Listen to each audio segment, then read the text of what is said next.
Hi everyone, this is Nakić-Alfirević from QueryStorm. If we take a look at the QueryStorm App Store, we'll notice it has a GPT package. This package contains a number of GPT functions for Excel. In this video, I'll talk about the GPT.List function.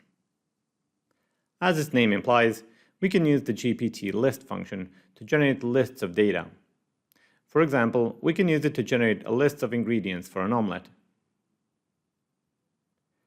It would also be nice to know the amount of each ingredient we need to add. We can pass the list of columns we want GPT to populate as the second parameter. In this case, we want the name of each ingredient and the amount.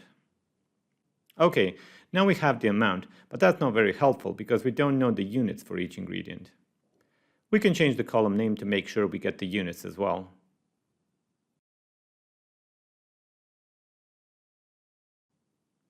For another example, let's list the countries that are part of the EU.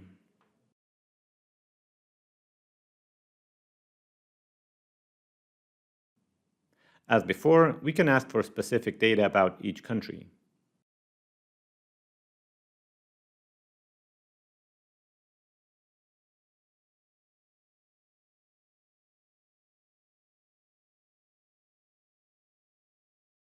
Columns that contain dates will need to be formatted as such.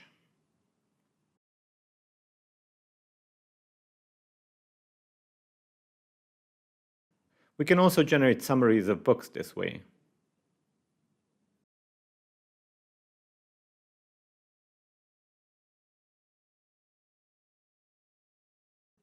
And the same format works just as well for TV shows.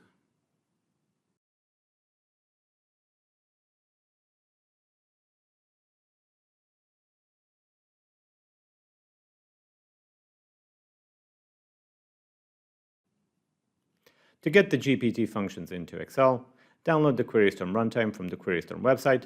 The link is in the description of this video. After installing it, go to the Extensions button in the QueryStorm ribbon and download the GPT extension.